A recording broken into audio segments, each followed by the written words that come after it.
Good evening, ladies and gentlemen, and welcome to Wall of Power TV. I'm your host, Paul Metza. We have a most incredible show tonight that I'm very honored to be a part of.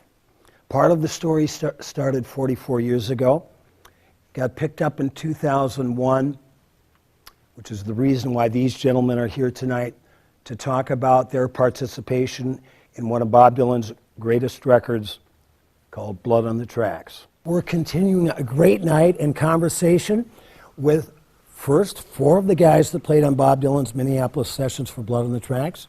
And now we are joined by a fifth guy from California through the wonder of technology, Mr. Chris Weber. How did you end up playing on the record, and what songs did you play on? I played on all of them except for Lily Rosemary and the Jack of Hearts. So I played on Idiot Wind, Tangled Up in Blue, If You See Her Say Hello, and You're a Big Girl Now. And so what happened was he walked in, he met Billy and Bill and Greg, and then he comes over to me and sticks his hand out and says, "Hi, I'm Bob Dylan." And with a smirk on my face, I said, "Hi, I'm Chris Weber." And he kind of looked at me like, what are you all about? And I said, I brought that vintage guitar that you were asking. "Oh, yeah, you got the, oh, okay. Let's take a look at that." So next to the vocal booth, which for those who don't know what a vocal booth looks like, picture two phone booths, old school phone booths, Superman style, a very small space that could house two chairs and a microphone where the singer, when recording, would go into, all glassed in with a door. Because the other musicians were getting set up and making noise and tuning the drums, and so it was obvious standing right next to us was this sealed soundproof room, the vocal booth. So I kind of looked at it and I said you could take it in there and you'd be able to hear it. And he nudges me with his right elbow and says, "Yeah, let's do that. Like, let's us go in that tiny space." Well, needless to say, my heart was already racing. And now I'm going to go and sit with my idol. I'm 26. He's 32 at the time. And sit literally knees to knees with Bob Dylan in this little closed-in space and play guitar with him.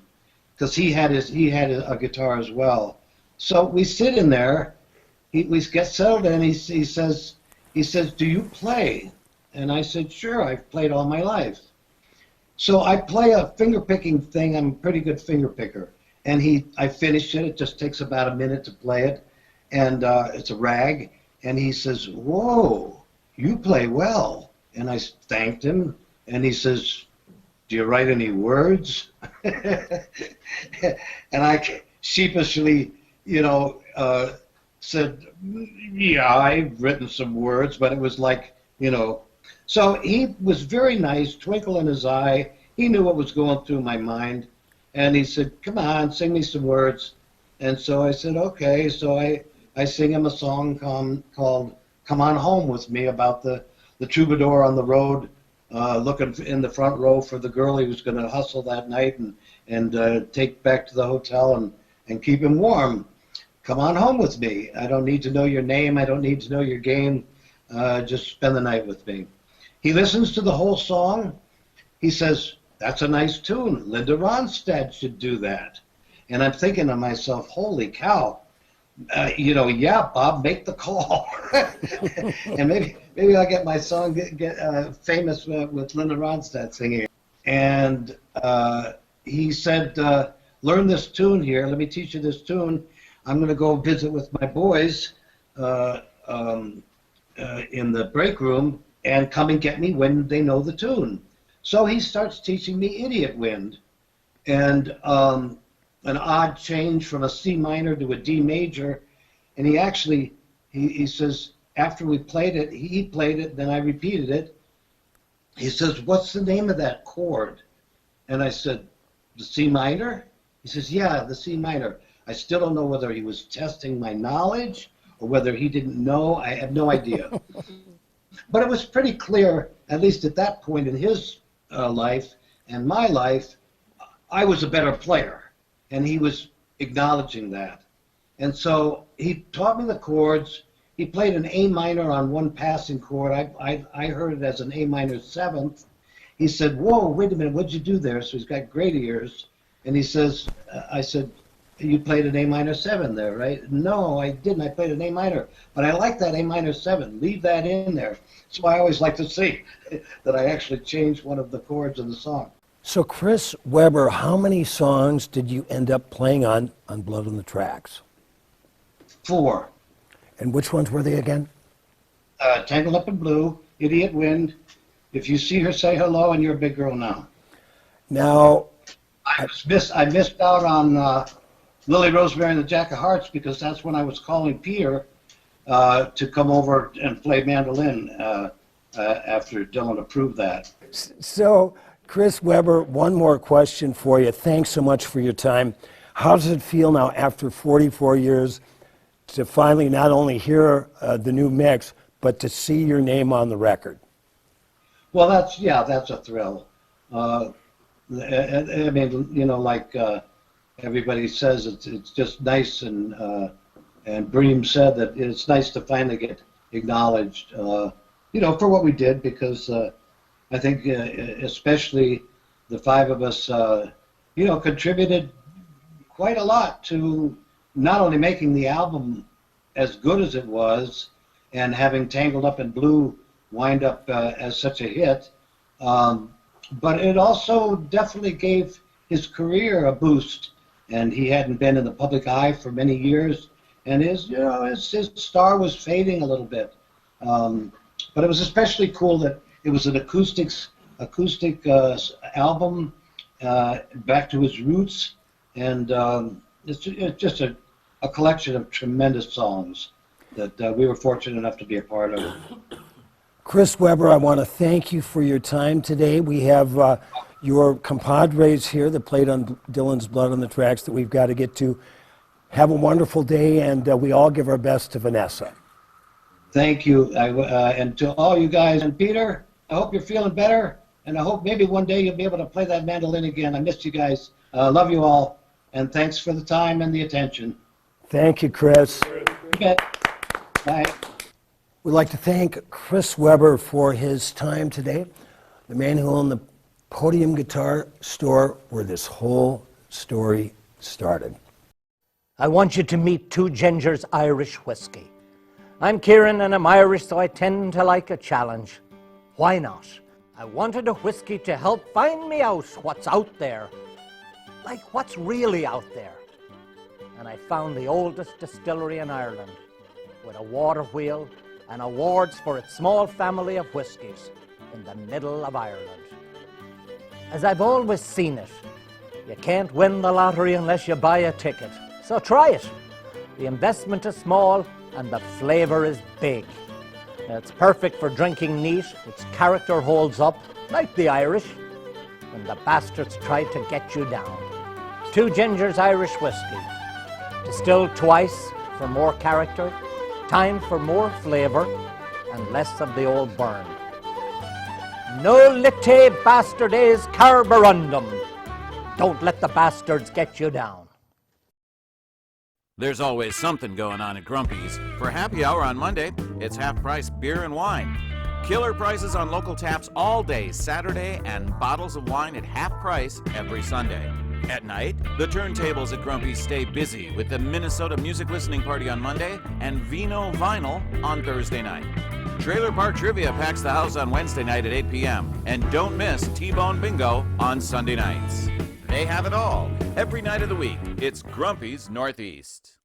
We're celebrating the release of a 6-disc set featuring the New York sessions and Minneapolis sessions.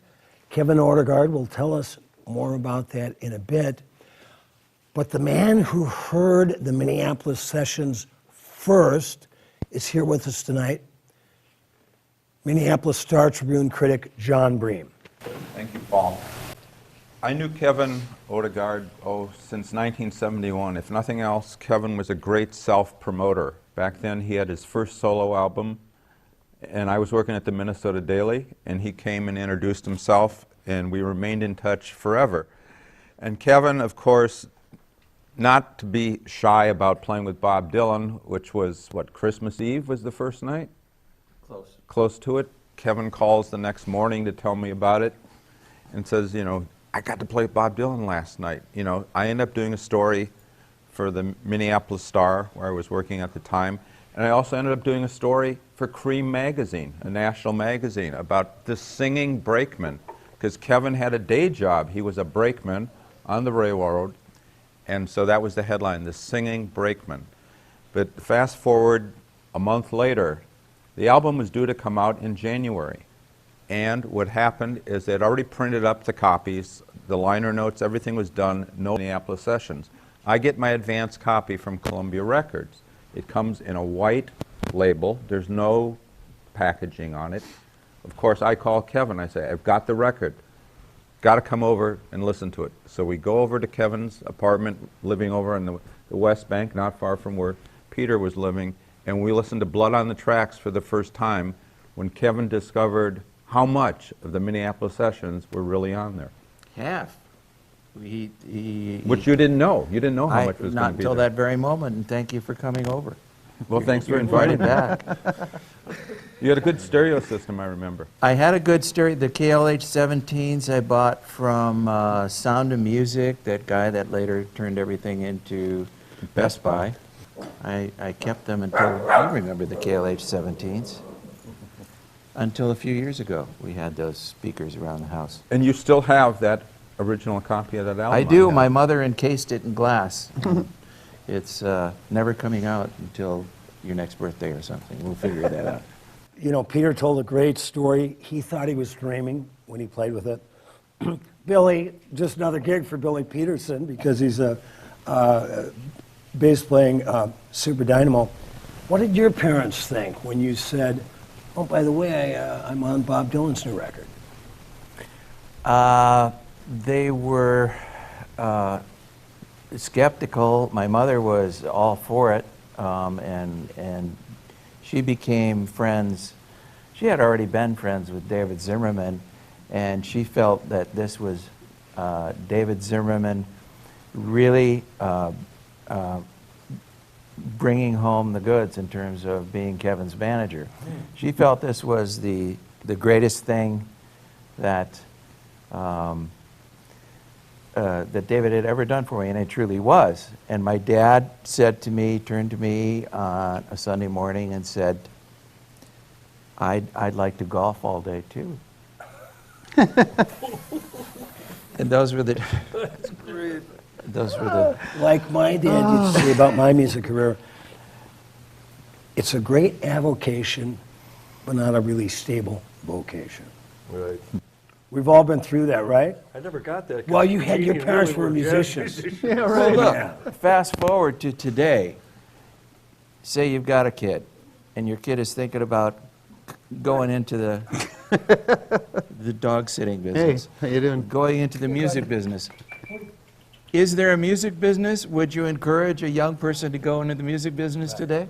Any of you? No. No. No. The music business, but the music passion, I encourage Right. her, yeah. Absolutely. It's The gonna be passion, a lot yes. different there, you The know? passion, yes. Yeah.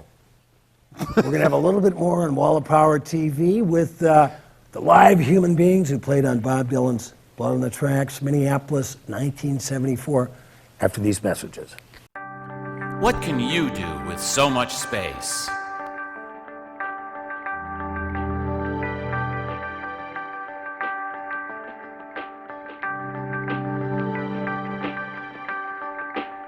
The Solar Arts Building in Northeast Minneapolis. A masterpiece of exposed brick, wooden beams, hardwood floors, and natural light, this unique multi-use space is perfect for a variety of events. To literally top it off, there are over 100 solar panels on the roof, making the Solar Arts Building self-sustainable. You've got the need, we've got the space. The Solar Arts Building, 711 Northeast 15th Avenue in beautiful Northeast Minneapolis. Give them a call at 763-234-5069 or send a message to mike@solarartsbuilding.com. If you've got gear, you need a case, and why not use the best? Alcorn Custom Case was started by Billy Alcorn, who's been in the music business for 30 years. And his small family business, located in the heart of Nashville, has been satisfying customers since 2006. Here are a few of Alcorn Custom Case's famous clients.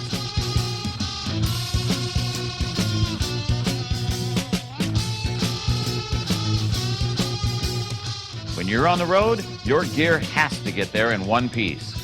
Stop in on Billy at Alcorn Custom Case and have a specially made case designed just for you. Alcorn Custom Case can be found on the web at alcorncustomcase.com or stop in at 3215 Ambrose Avenue in Nashville, or just give Billy a call at 615-678-6259. Alcorn Custom Case. Don't trust your gear with anyone else. Welcome back to Wall of Power TV. I'm your host, Paul Metsa. When we did the Blood on the Tracks reunion in 2001 at First Avenue, celebrating Bob Dylan's 60th birthday, called the $1 Million Bash, we had 40 bands on 2 stages. I worked with Nate Krantz, who was the booker down there, and if you dressed as a Dylan lyric or song, you got in for free. We had 75 people in costume. Bob Dylan was actually at his farm in the western suburbs and was going to come in. Our good friend, Larry Keegan, may rest in peace, invited him. But there was a huge rainstorm that night, so he didn't make it. But we had 5 out of the 6. Kevin Odegaard will tell you how we roped in this next guy, the other guy from Hibbing, Minnesota, that played on Blood on the Tracks, and we're speaking by phone with him now from his home in North Carolina, Mr. Bill Burr. Bill, welcome to Wall of Power TV. Thank you. I'm glad to be a part of this. I say hi to all my bros out there. Miss you guys, and I'm just happy to be on in connection with all you guys. Love you all. We love you too, Bill. Yeah. Back at you. Now, I'm not quite sure I know the story. Maybe Bill can tell us. How did Bill Burr get roped in to play drums on Blood on the Tracks? That might go back to high school when Bob's brother Dave and I actually had a little jazz combo. Really? And yeah, we played together, and many years went by.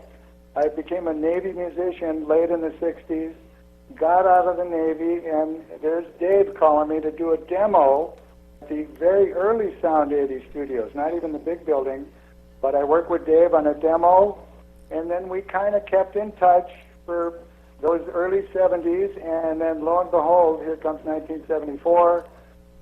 Big Bob gets started on the record, and then right around Christmas time, I get a call from his management, and Dave probably had a lot to do with that. So back at Dave, haven't talked to him in years, but a good pal. Bill, a couple of questions. What was the name of the jazz trio? I don't even think we had a name, you guys. I think we played for class parties and birthday parties. So it probably was the Dave Zimmerman Trio, probably. Probably a couple gigs at the Android Hotel, I imagine, on Howard Street. Yep, probably went there, and eventually before that, I met Buddy Rich at the Android Hotel. Really? He was coming through town with Harry James, the famous trumpet player, and I knew he was coming, and my dad said, you got to go look at Buddy Rich and watch him play. I was probably 11 or 12 at the time. Was that an inspiration for you, Bill, to become a drummer? It almost made me quit, of course. When the guys there will tell you when they've seen some of their idols, it's either the next day you say, you know what, I want to do that, or that guy's too good, I'll never get there, you know. You were about 5 years younger than Bob Dylan. Did you bump into him at all during that time when you guys were growing up? I never really bumped into him. He was really out of town by the time Dave and I and my good friend John Hamilton, the bass player, did our little trio thing. But Dave played us some of the earliest Bob stuff, and we were like in awe, but like, we haven't heard a voice like this before. We're jazz guys. We've been listening to Sarah Vaughan and Ella and Right. Tony Bennett and, you know, all the cats, and So I never really bumped into Bob or met him, shook his hand or anything, although I did see him at one of the, I think as I was coming into Hibbing High, he was doing a concert with the Golden Chords or whatever band it was in the high school auditorium, and it didn't go over very big, and I think he was disappointed at the time. This is my memory from, 60 years ago, but... Now, was Crippa's music on Howard Street in Virginia, did that start in the 50s? I'm sure you bought gear there. Well, here's my hookup story to that. The tune Idiot Wind, I had a old K ride cymbal that I got out of Chet Crippa's basement of that store in Hibbing, a used cymbal. I think it had a crack in the edge or something, and that's what I think Billy and I and the rest of the band got into, when we did Idiot Wind. It was just such an angry piece of music that we just brought out our jazz ups and our own angst and just, the attitude was there, and that cymbal helped that track, and it came from Chet Crippa's music store in Hibbing. That's a story we've never heard before, right. and why you have to watch Wall of Power TV to get these little nuggets of American music. Billy, I took voice lessons with your brother Roy for a year. You could never tell by listening to me sing, but you have to give Roy my best. But when we were talking yesterday to set up this interview, Bill, we were talking about what a great musical climate has been on the Iron Range since really the late 40s and the 50s, really through today. Can you speak to that a little bit before we talk about the actual BOTT sessions?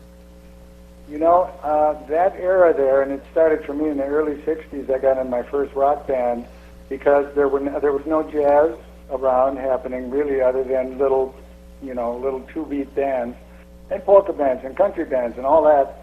But I just hooked into the rock thing because I just loved some of the early rock, the Buddy Holly, the Little Richard stuff, and just some of the funky black stuff happening, the bluesy stuff, coming out of Philly, coming out of different places. So we sort of took that on in northern Minnesota, like we can do this stuff, we can play this stuff.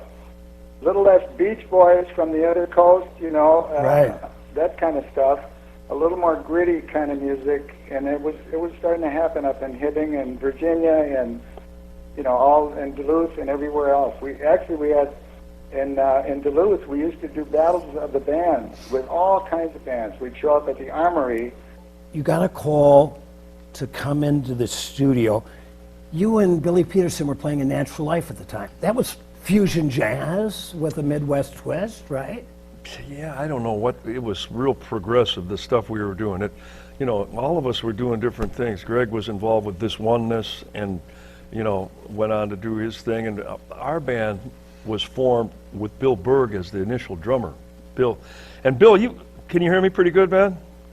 I can hear you great, Billy. Okay. Yeah, so you got to town and you and I must have met in 1973, probably, Bill? Somewhere in there, you remember the Artist Quarter in St. Paul, Billy. I went over to see you and Bobby play trio over there, and I said, I gotta work with this guy. That band, it was like my golden opportunity to play with great players and create fusion music as we did. 73, yeah, rings true. And then we had been playing at the Poodle Club before it burned down on Hennepin Avenue. Lake Street. So that was kind of spawned Natural Life, our band, Bill's band and mine, and we kind of were offshoots of that with Mike Elliott, the great guitar player. Studied with him, fantastic. Remember Mike, yeah, and actually Gary Bird was playing saxophone with us in those days. Bill, do you remember those days at the Poodle Club on Hennepin? I do, and I remember Billy waking up one morning and looking at the paper, and you're right, the whole building burned down. It was like, where the hell, what are we going to do? Where are we going to play? Right. There goes your gig. We'll be right back. More with Blood on the Tracks, live on Wall of Power TV.